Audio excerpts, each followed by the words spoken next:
हाँ बोलिए नंबर बता दीजिए। ये तो इशू बताइए ना, वेट कर रहे थे क्या चुनाव के लिए? किस डेट में इशू हुआ है? अरे आपके हाथ में है, आप नहीं बता सकते, आपके पास आया है ना, आपको कब रिसीव हुआ?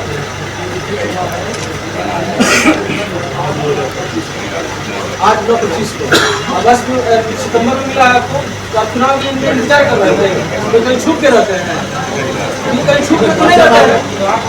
नहीं, अरे मीटिंग कर रहे हैं, डेली लाइव चल रहा है, आप इंतजार कर रहे थे चुनाव का? नहीं, आप चुनाव का इंतजार कर रहे थे क्या? हम तो चलेंगे, आप बोलिए तो चलेंगे। अरे बाइक नहीं, बाइक आगे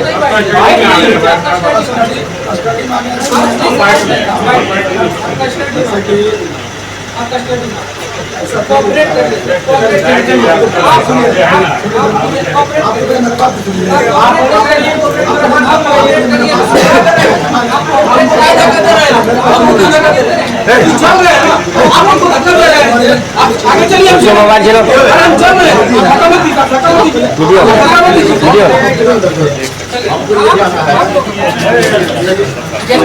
हमारे साथ मित्र बनाया हुआ है।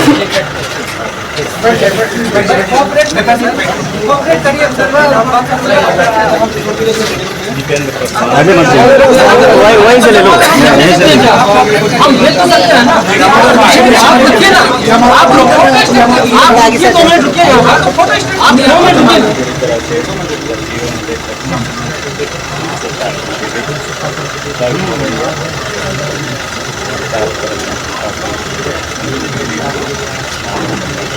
30 दिन का गिरफ्तार करना था। आज तो 15 तारीख हो गया। आप जो कोर्ट का ऑर्डर है क्या? 13 तारीख को मिला। अरे ये हमको डेट बोला है।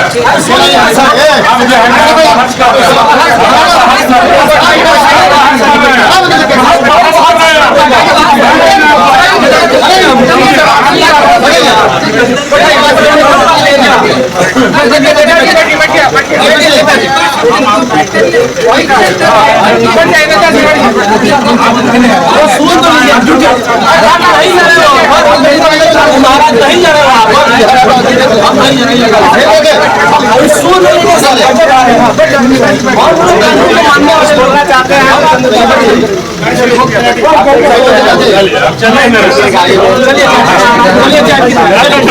चलिए चलिए चाय पीते हैं, चलिए लेकर चाय पीते हैं, चलिए आइए वकील साहब, चलिए चाय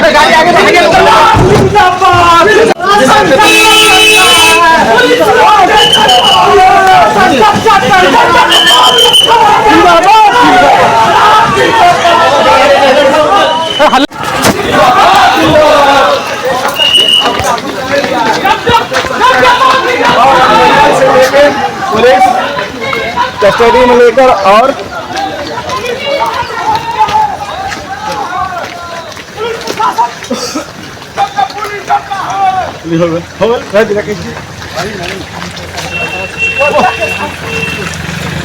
अरे मंत्री जी का सब है, और ये लोग डर के मारे गिरफ्तारी किया गया, और हमारे कर्मचारी को गिरफ्तार किया गया। क्या रीजन है?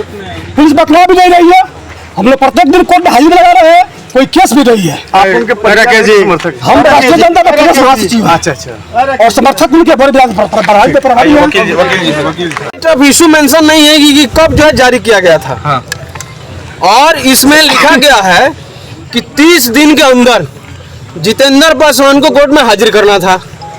जो SHO साहब हैं विजयपुर का, उन्होंने बोला कि 8 सितंबर को नोटिस इशू किया गया था। जितेंद्र पासवान डेली, आप लोग देखते हैं उनका जो पेज है या तमाम सोशल मीडिया में, आप सब जानते हैं, डेली मीटिंग कर रहे हैं, सुबह 7 बजे से लेकर के रात को 11 बजे तक, और वो सब लाइव चल रहा है। और तमाम पुलिस प्रशासन और सरकार को पता है, लेकिन वो लोग सिर्फ और सिर्फ इंतजार कर रहे थे कि जब नामांकन करने जाएंगे तो उनको गिरफ्तार किया जाएगा, उनको डराने धमकाने का प्रयास किया जाएगा। आप बात कर रहे थे प्रशासन से, तो आपको क्या बताया गया वहाँ पे? प्रशासन से हम कहे कि आप नोटिस लाए हैं तो नोटिस सर्व कीजिए, तब वो नोटिस सर्व किए। और इस नोटिस में भी कहीं से कोई डेट नहीं लिखा हुआ है। इसके बाद जब हम लोग वीडियो बना रहे थे तो वीडियो बनाने से मना किए। जब उनको मैंने बताया कि वीडियो बनाना कहीं से अपराध नहीं है तो रुके, लेकिन खैर वो मेन मुद्दा नहीं है। मेन मुद्दा है कि जो हमारे शिक्षा मंत्री हैं सुनील कुमार, वो कायर और डरपोक आदमी है। आपको पता है कि इसी जितेंद्र पासवान पे 2021 में एक फर्जी एफआईआर कराता है और उसमें एफआईआर करा करके इनको प्राथमिक अभियुक्त बनाता है, जबकि वो घटना से 12 किलोमीटर दूर थे। और आज भी उस केस में ये पूरा पैरवी कर रहा है एक मंत्री होकर के।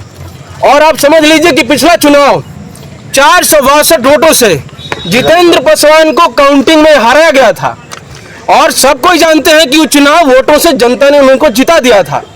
इस बार भी सुनील कुमार को डर है, जो शिक्षा मंत्री है, जो नौकरी का एक लूट मचा रखा है पैसा ले ले करके, उसको इस बात का डर है कि जितेंद्र पासवान को हम वोट से नहीं हरा सकते हैं, जितेंद्र पासवान को जनता के दिलों से नहीं निकाल सकते हैं, तो फिर ये तरीका अपनाया है। अच्छा, एक केस हम आपको बता देना चाहते हैं, जिस पर ये बता रहे हैं कि एनबीडब्ल्यू है, ये 2019 से एनबीडब्ल्यू है। 2019 से इस केस जो है पेंडिंग है। 2020 में इनकी गिरफ्तारी नहीं होती है और पूरा 5 साल इनकी गिरफ्तारी नहीं होती है और इनकी गिरफ्तारी आज होती है जब ये नामांकन करना आते हैं। जिंदाबाद, जिंदाबाद, जिंदाबाद। हम बता देना चाहते हैं भाकपा माले की ओर से, तमाम महागठबंधन के साथियों की ओर से, कि हमारे जो कैंडिडेट हैं जितेंद्र पासवान, वो तुम्हारे गोली से, तुम्हारी लाठी से, तुम्हारी फर्जी मुकदमा से और तुम्हारी गिरफ्तारी से नहीं डरते हैं। हमारे जितेंद्र पासवान एक क्रांतिकारी है और क्रांतिकारी का घर जितेंद्र पासवान जिंदाबाद,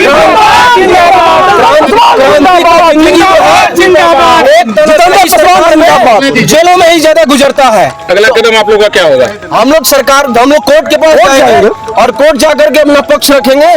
बहुत जल्दी जितेंद्र पासवान आप सबके बीच में आएंगे और हम लोग मजबूती के साथ सुनील कुमार को, जो शिक्षा मंत्री है, उसको हराएंगे और यहाँ से महागठबंधन को जिताएंगे और माननीय तेजस्वी यादव को मुख्यमंत्री जनता में मजबूती से बुलाएंगे और जितेंद्र पासवान को जिताएंगे। जी, जय भीम, लाल सलाम। के प्रत्याशी जितेंद्र पासवान को पुलिस हिरासत में ले लिया नामांकन के दौरान। जी, इस केस में गिरफ्तारी की गई है। वो 2019 का कोई वारंट था, अगर वारंट था तो 2020 के चुनाव में भी जितेंद्र पासवान ने नामांकन किया, उस समय ही उनकी गिरफ्तारी हो जाना चाहिए। और माने कि ये कहीं ना कहीं से कायरता का प्रतीक है। अगर शिक्षा मंत्री समझ रहे हैं कि हम जितेंद्र पासवान की गिरफ्तारी करके हम जीत जाएंगे, तो ये माले का इतिहास रहा है कि जो जेल में गया है वो 25-30 हज़ार वोटों से जीता है। वहीं आप चले जाइएगा जीरादेई में, अमरजीत कुशवाहा अंदर आके जेल के अंदर रिकॉर्ड मतों से जीत हासिल किए थे। ये मंत्री की कायरता का प्रतीक है। भोर विधानसभा की जनता को संदेश देना चाहेंगे, इतने बड़े उनके साथ मतलब प्रशासनिक कार्रवाई हुई है। ये कहीं ना कहीं प्रशासन की सबसे बड़ी चूक है। अगर जितेंद्र पासवान का डेली वो जो कोरियावाला हत्या, अटल पांडे हत्याकांड में डेली कोर्ट में हाजिरी देने जाते थे, अगर वह मामला होता तो वहीं गिरफ्तार कर लेना चाहिए, कोर्ट में ही गिरफ्तारी करवा देना चाहिए। ये जो गिरफ्तारी हुई है ये राजनीतिक दुर्भावना से ग्रसित है और कहीं ना कहीं शिक्षा मंत्री की कायरता का प्रतीक है। अगर वह कायर हैं, उसी का ये पावर का दुरुपयोग। भोरे विधानसभा की जनता से क्या अपील करना चाहेंगे? हम ये अपील करेंगे कि एक मत दे करके रिकॉर्ड मतों से जितेंद्र पासवान को विजयी बनाएं और शिक्षा मंत्री को भोरे की विधानसभा से बेदखल करें। महागठबंधन के प्रत्याशी माले नेता जितेंद्र पासवान को आज पुलिस हिरासत में ली है नामांकन के दौरान। 2017 के मामला में, ट्रायल के मामले में उनकी अगेंस्ट में वारंट निर्गत था, जिसके आलोक में वारंट का निष्पादन किया गया। केस संख्या क्या होगा कुछ? 2017 का यह मामला है, हत्या के प्रयास से संबंधित मामला है। समर्थकों के द्वारा ये कहा जा रहा है सर कि 2020 में भी चुनाव लड़े थे, उस समय अरेस्ट नहीं किया गया है और इस बार ट्रायल का है। वारंट जो है ये ट्रायल का है। अच्छा, उस समय उनका हो सकता है बेल हो गया होगा, तो ये ट्रायल का वारंट नहीं है।